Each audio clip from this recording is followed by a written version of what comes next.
So welcome to my talk. It's titled Ghost in the Machine. Have people heard that term before? Okay, good. A good number of you have. Um, I would say that I should use my clicker first. No?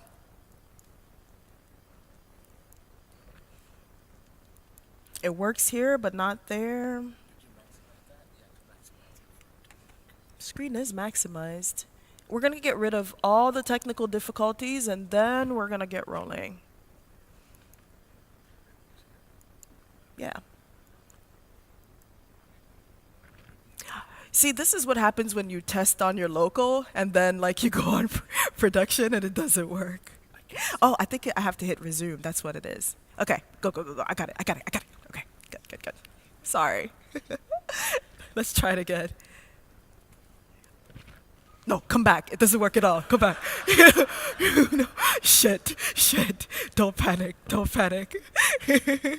Oh, really? Like, Matis, help. What did I do? It worked. You saw. He was here. He saw it worked. Okay. Yay! It took 3 engineers to get this talk started. Thank you for coming to my TED Talk, How to Work Clickers. Okay, so let's start again. The alternate title to this is called When a Program Runs Contrary to Expectations. And it was interesting. I selected this title because, first of all, when Jakob reached out to me and invited me to speak, I got so excited that I was like, I don't care what I'm going to talk about. But then as he talked to me about the theme, it became very clear to me that I have perhaps a unique opportunity here. While I am not a data scientist or an ML engineer, I am an engineer, and I happen to be an engineering leader. And I'm also, you may notice, a woman of color. And so what tends to happen is I have usually a unique perspective when I am in a room full of engineers. I tend to be sometimes the only person there, sometimes the only woman there, sometimes the only woman of color. And I wondered what might be some ways I can help share some of my experiences, especially in the domain of machine learning, with all of you wonderful people. So that's how the talk came to be. Hey, my name is Nivia. I've been in tech for more than 15 years. I believe that my curiosity is my superpower, and I am currently heading up engineering teams at Spotify. This is the love of my life. He was also the one that jumped on here a moment ago. And this is the head of the household. Her name is Lyra. She rules with an iron fist, but she's a benevolent leader. I want to remind everyone that though I am a leader at Spotify, my views, these are my own views. I do share some of my experiences at Spotify, but I'm not here to necessarily represent that wonderful company that pays our bills. So today I'd like to discuss with you a little bit about what we mean when we talk about artificial intelligence and machine learning, on all those other terms. I want to really focus on the effects of artificial intelligence and machine learning out in the real world, especially to underrepresented groups. And I want to talk about how we can mitigate those. And I'm calling those ghosts in the machine. In other words, the unintended effects of machine learning and bias. What I think is not necessarily useful to discuss right now is going do a deep dive of machine learning. As I said, I'm not an engineer in that field, so it will be very easy to ask a question that I can't answer when it comes to very deep algorithmic processes. I also don't want to discuss whether these things are good or bad because they're just tools and they are what they are. I also don't want to discuss the fact that one day AI will take over the world and we will either be batteries or food. So let's go ahead and get started maybe with a little bit of the terminology so we're all on the same page, okay? So many times when people talk about these terms, they tend to have this picture in their mind that deep learning is a subset of machine learning, and machine learning is a subset of artificial intelligence. That's in fact not the case. It's actually more like this picture. There's some overlap between the three, and I'll go into the definitions in a second. But as you can see, machine learning really stands out on its own and may have overlap to artificial intelligence. Now let's go one more layer beneath this picture. When we talk about AI, we really are talking about human intelligence exhibited by machines. So we would say Ava from Ex Machina would be one example. Has anybody seen that movie? Oh my God, so good, right? So good. Or we would be talking about TARS from Interstellar. Hands down, the best sci-fi movie of this century, just so you know. But those are what we think about when we think about artificial intelligence, really blurring the line between what is human, what is artificial. Machine learning is something different. It's actually algorithms that improve as they are exposed to data. For example, there's this really cool usage here that I want to share with you if it'll work. Let's see. And you may be wondering, why am I sitting in a Barbie talk? But I think you'll be worth it. Just to hang learn, on. tell stories, and make friends. And for the first time, Barbie recognizes what girls are saying. Hi, Barbie! And can respond. Hello! This is the doll's most groundbreaking innovation. Place the doll on the charging stand for setup process. Simply ask a parent or guardian to download the Hello Barbie app.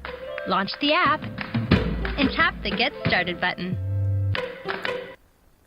So what we're seeing here is that machine learning is being used in interesting ways. This doll, for example, uses what the technology you're seeing is that it uses voice recognition, language processing to take input from a child, the user in this case, and then analyzes it, and then provides about 8,000 responses, and it also stores those responses for future use. So this is more what machine learning looks like today, not necessarily like the future dream state of AI. When we talk about deep learning, what it really is a subset, an implementation of machine learning, where the data, each layer of the processing serves as input to the next layer. So this would be a prime example. This is an organization that utilizes deep learning and neural networks as a means of predicting and assisting doctors in the prediction of cancer cells. So that would be one application. In fact, as a matter of fact, most of the time when people talk these days, they use AI, machine learning, and sometimes deep learning interchangeably, but I think it's super important to be clear that most of what we talk about these days really is machine learning, the process of utilizing data to make better prediction. Okay, now that we got the definitions out of the way, let's talk a little bit more about machine learning as a discipline. Now, there is a spectrum of machine learning models out there, the ways those models learn. And what this image illustrates is that there's three general types of learning when it comes to machine learning. There is what is called supervised learning. In other words, you are providing correct examples to an algorithm, and that example takes the shape of data. It could be images, it could be text. And then that model, because you're providing it correct examples, it is learning labels. And that is the output. It provides you with labels that can then be used to predict new images and new data. There's another type called unsupervised learning, which is a bit different and a bit more advanced. In unsupervised learning, what is happening is you're not necessarily providing correct information, you're providing large swaths of data to the model. And what the model is doing is it's just using as many operations as possible to try to categorize and cluster that data. So instead of the output being labels per se, the output is more those data sets themselves, but categorized and clustered in different ways and sometimes unexpected ways. A third type of reinforcement learning, and again, don't think of these types as complete closed systems, it's more like a spectrum, is what's called reinforcement learning. And in that type, it's sort of a mix between supervised and unsupervised, with the difference being that in reinforcement learning, you are providing good and bad examples and you're rewarding the system when they make correct correlations. So for unsupervised learning, I thought it might be interesting to try a quick experiment in the crowd here. Are you okay with that? Thumbs up if you're in the room, you have to be, sorry. Oh, he's enthusiastic, wonderful. Okay, so take a look at these images here, and right now, you are all machine learning models, or really you are one giant models with multiple operations. And as you look at these pictures here, what I'd like for you to do is start to shout out what you think the right clusters would be.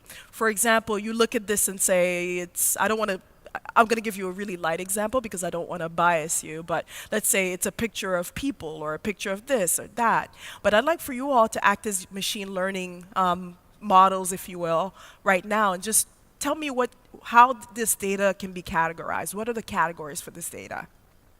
Feel free to shout it out whenever you're ready. What colors, fashion, humans, shoes, flat shoes, sad shoes, statues. Okay, I was like, what are sad shoes? Statues, yes.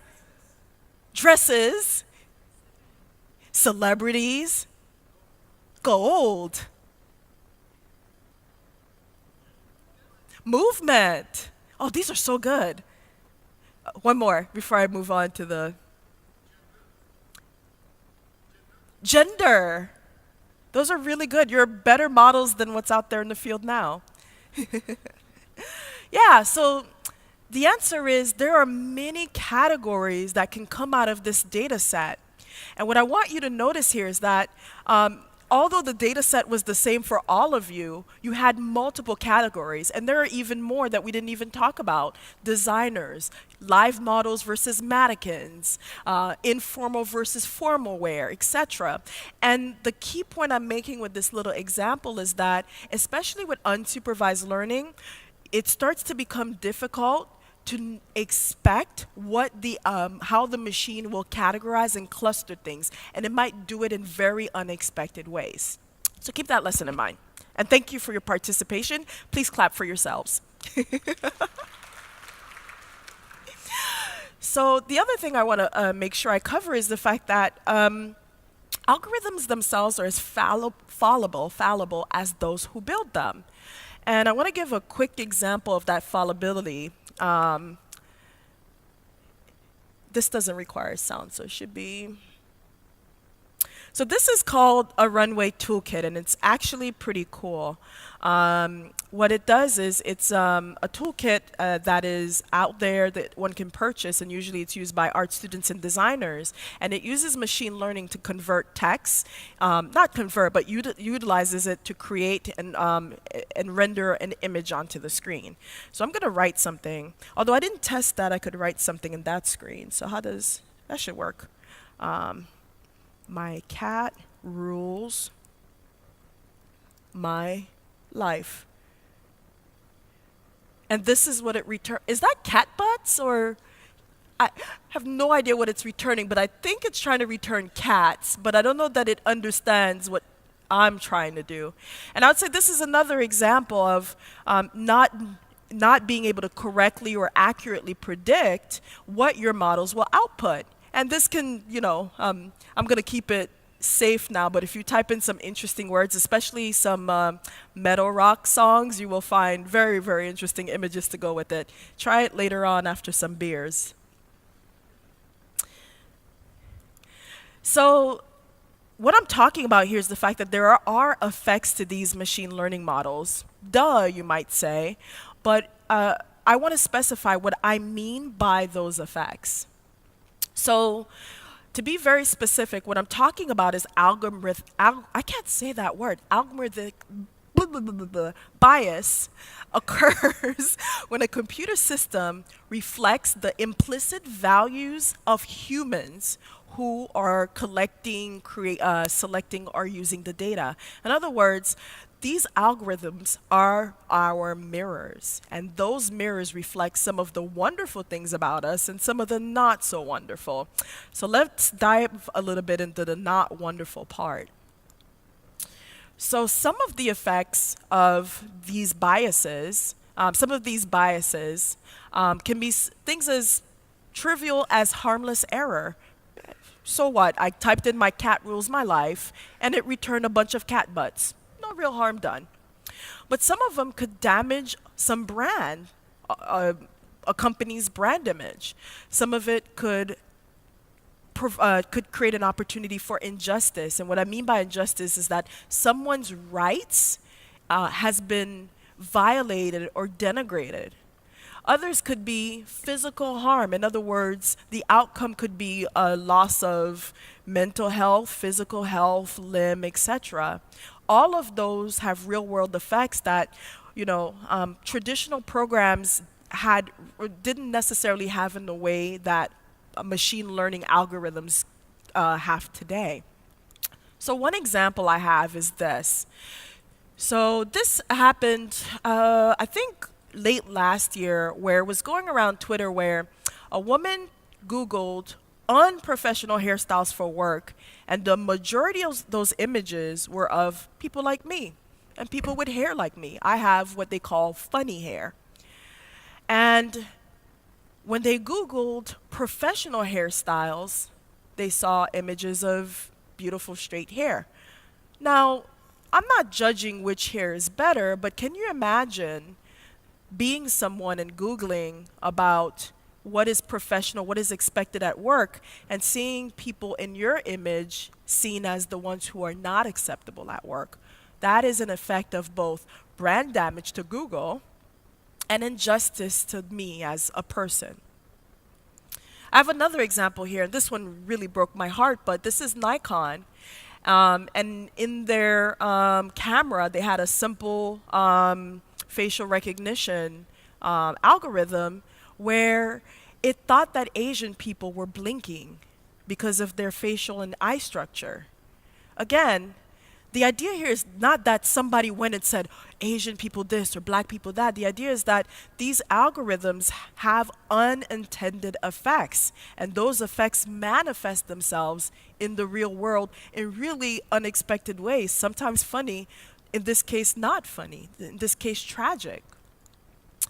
Here's another one about gender bias. Back in 2015, there was a point when in LinkedIn, when you search for women's names, its logic tried to correct you to men's names.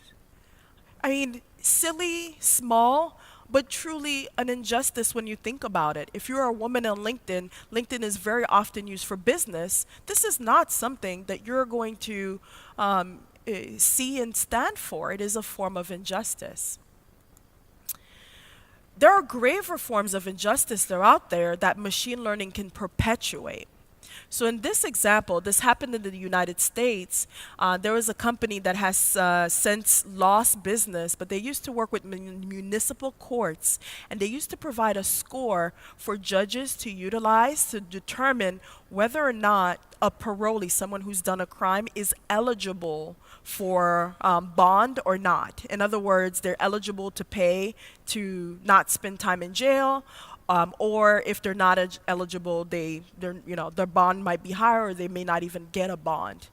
And that algorithm, unfortunately, continuously put people of darker skin in the high risk column. In other words, people with darker skin, people of color, were receiving scores that made them less likely to receive bond and bail of the same crime levels. It's not that their crime rates were higher. The determining factor in this algorithm was their race, when all things were equal. This is another one where it hits very close to me because we used to live in Pittsburgh before moving to New York, and 2 blocks away is where the mass shooting in Pittsburgh happened, 2 blocks from our home. In Facebook, there was a point in time, this was about a year ago, where one could actually target people of Jewish backgrounds and people of Jewish descent in order to target them for advertisements. And the resulting effect of that, though, there were groups out there who were using that information to anti-target. In other words, remove people of Jewish background and descent from real estate advertisements. From real estate was the main example, but can you imagine? We're back to the days where you can actually now use machine learning to discriminate in the most heinous ways. And this one is, it's interesting because when you look at this, doesn't it look like some fun, friendly robots? They look nice, right? They're not going to be the Skynet robots, you think, correct? Well, this is Project Maven, and it was a project that started between US Department of Defense and Google, and the idea was it was going to put facial recognition software in its drones. Luckily, over 3,000 Google employees signed a petition to get the project canceled because they were very worried that these drones would become militarized and would then be able to target civilians to do harm. And can you imagine if that software or that has a bug, or if that algorithm has some form of bias? That can be disastrous. So these are just some examples of the effects that machine learning can have. This one was just going to be a discussion, a quick image I have about the potential effects of healthcare and machine learning. We know that healthcare is one of the fastest growing areas of machine learning utilization, and the potential for risk and error just increases monumentally when you think about if there's bias or if there's errors in those algorithms. So what I also want to make very, very, very clear here is that this is not malice. There are very few people who are writing these algorithms or testing these algorithms who are intentionally creating these biases. What it is sadly lack of awareness or ignorance. So I love this quote. It was by someone important, but I couldn't remember who. So I wanted to quote the source, so I just left that there. Don't attribute to malice when ignorance will do. So now that we've taken a look at these biases and these effects, let's talk a little bit about how to mitigate them. In other words, how do we bust some ghosts? Did everybody see Ghostbuster? Oh, wasn't it so good, the reboot? Okay. Anyway, one of the first things we really need to do is to make the problem well defined. And you may wonder, what do I mean by that? Well, does everybody remember Tabot? Sadly, yes. Somebody went, "Yuck." And that's true. I agree with that.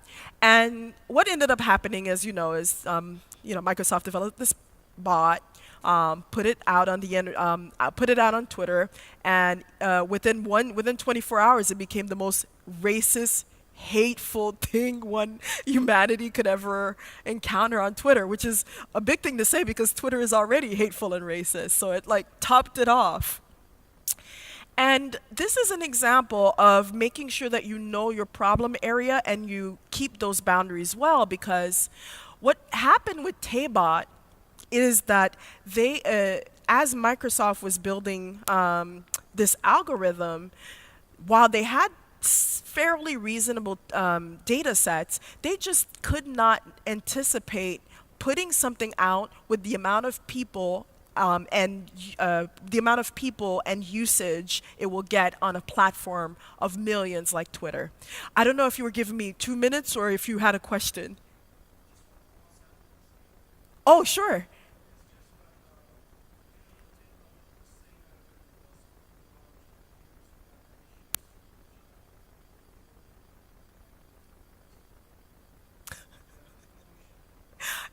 So it's the Americans.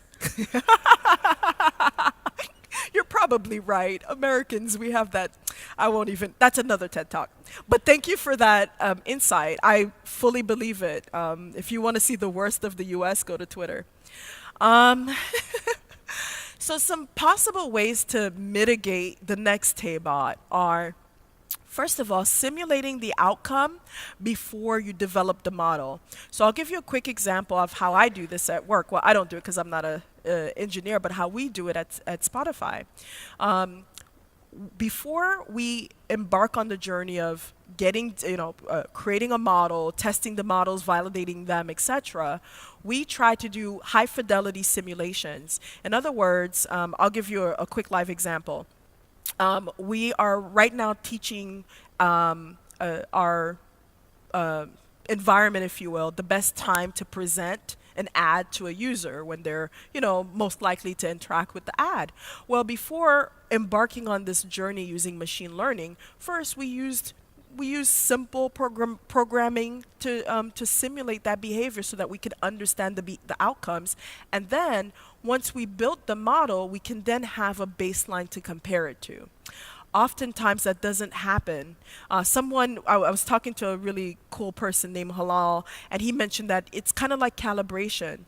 The idea that you should know your result before you're building it so that you have something to compare it to. And that's super important. It's something that doesn't happen frequently. Some other ideas is gradually exposing your algorithm, doing like we call them in software, we could call them canary releases or limited releases. Doing the same with your machine learning model, putting something like that out in the wild without some level of constraints, just gives it a ton of exposure to data it was not trained to understand and interpret, and it could result in things like TABOT. Other solutions are explicitly teaching the algorithm what's acceptable and unacceptable. I would say this is my least popular statement because immediately the response is, wait, I thought this was machine learning. Why do I now need to teach it something? Why do I now need to be involved? Well, I would say a machine learning is very much like a parrot. If you buy a very smart parrot and you take it home, and maybe if you put it in China, it will learn all the right words and behaviors. If you take that same parrot and you bring it to my family's home in the holidays, it will be cursing in Creole, French, Jamaican, patois within the hour. In other words, you need to teach the parrot the right behaviors. You need to teach the parrot the right parameters. And also regularly validate that the scope, it hasn't taken on more scope than its original intention. Because the more it gets exposed to real life, the more it might start trying to process and use that information to reflect life. But you have to almost always try to bring it back to its original purpose. So that's one set of solution to deal with understanding your problem space. Another solution that I propose here is the fact that representation matters. In other words, a lot of the examples that I showed earlier could have been avoided if there was someone in the room, maybe someone of Jewish descent, maybe a person of color or a woman would say, hey, this is bad. This is why diversity and representation is important. Because at the end of the day, they will feel the effects, and oftentimes they feel the effects at a higher rate than the standard population. So I pulled this stat, and it was interesting because 4 of the top 10 engineering positions, actually not even engineering, 4 of the top 10 fastest growing positions in 2018 has to do with machine learning. And when you think about this stat and think about the fact that we already have a problem in tech with underrepresentation, what we're saying is we can exponentially increase that problem if we're not careful. So what do I mean by careful? Well, oh,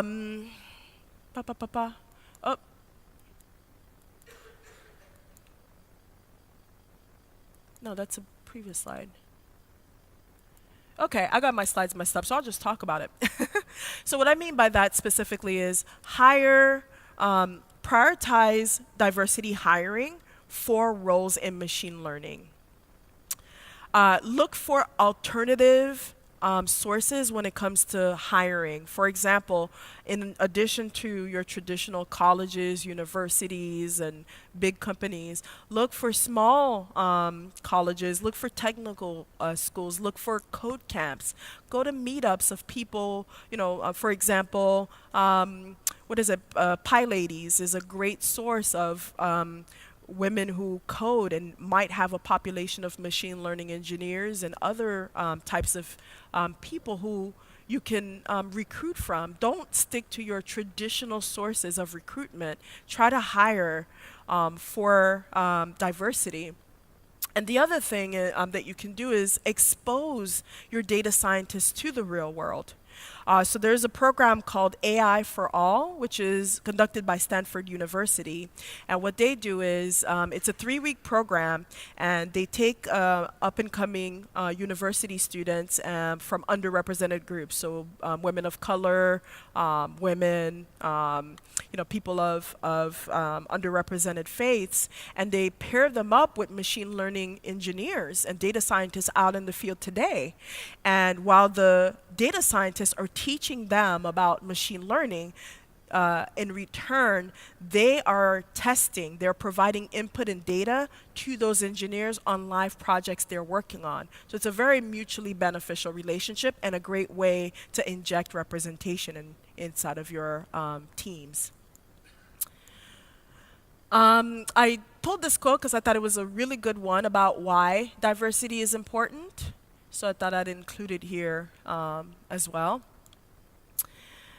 I think this is my last suggestion for mitigating bias, which is teaching your algorithms to recognize bias. So that includes things like incorporating open source data sets. Oftentimes, I would say a high percentage of business machine learning today, it utilizes closed data sets. In other words, they're the ones either collecting the data or they're purchasing the data from providers. However, there are tons of free open data source sets out there, data sets out there where you can utilize it, and what it does, it just gives you more, data to play with. It gives you more variety of information. So instead of having 1,000 images, you may have 10,000 or 20,000, which only makes the machine smarter and better able to deal with variances. Crowdsourcing is another great way to refine and label your data set by using crowdsourcing applications, or even there are now companies cropping up that literally will, for a fee, crowdsource for your data, use crowdsourcing to label your data and categorize your data, and that improves its effectiveness overall. There are also scoring algorithms that you can use to score that you haven't injected bias into, or that the bias hasn't been injected into the finished product. And I'll show you an example in a minute.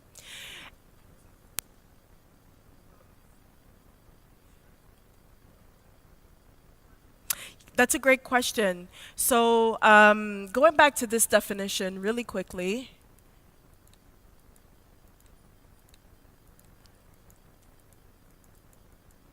Maybe not so quickly. So algorithmic bias is when a computer system reflects the implicit values of humans who are involved in collecting or selecting user data. In human terms, bias is when you have made when humans have made a shorthand assumption about a particular group. Does that help answer your question?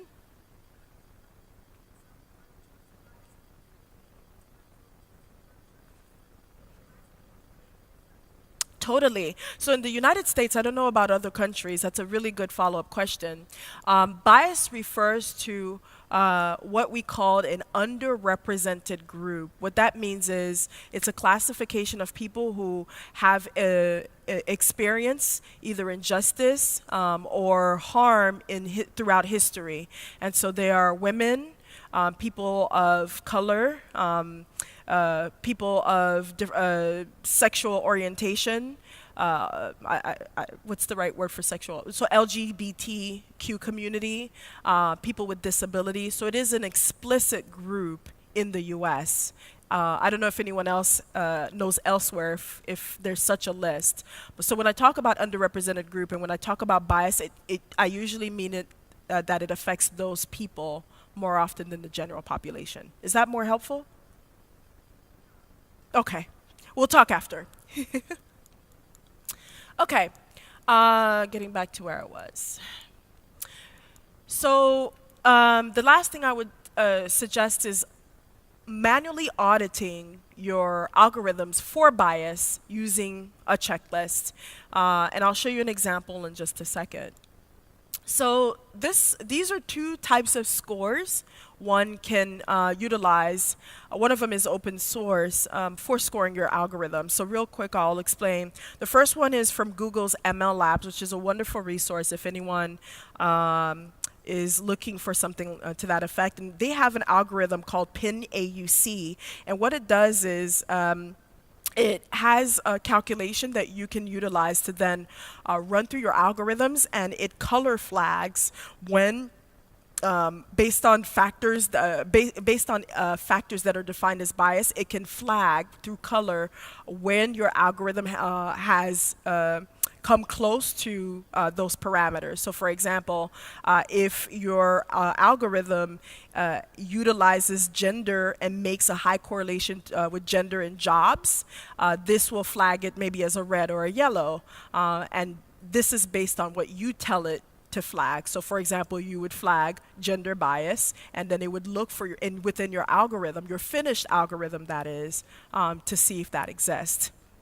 The one further down I'm less familiar with, but this I believe is from IBM, and they do a similar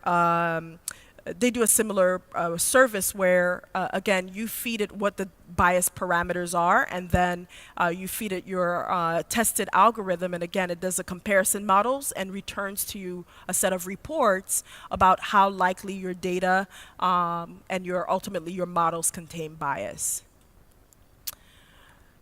This is an algorithm bias checklist that humans can use. We're still here for the foreseeable future, that we can use to determine bias. So we can ask ourselves, the first question I would always ask ourselves is, do I really need this to be an algorithm? Or can I just use a simple program, a rules-based program instead? I think all of us are jumping onto the ML bandwagon because it's cool and it's sexy, but sometimes the unsexy proven model works, which is just use rules-based programming to do the same thing. And this is especially important if you don't know what the outcome is supposed to be. It also asks, in this example, it asks questions about like, how is personal data used? Is it only used as a way of categorizing, or is it used as input? And what is the correlation likelihood between personal characteristics? For example, is the algorithm utilizing and correlating zip code to an income? Because certain zip codes is property codes in the US, and is it making determinations about income? And then the other questions like, what is the impact to underrepresented groups? And does it smell wrong? I was talking about this to someone earlier, and he had a very interesting observation, which is if you ask a machine learning algorithm to define, what love is, it's it's going to be a very abstract process. But if you ask, a standard teenager going through the hormonal phases what love is, they'll probably be able to give you a better sense of it. And the point of that is humans do this better.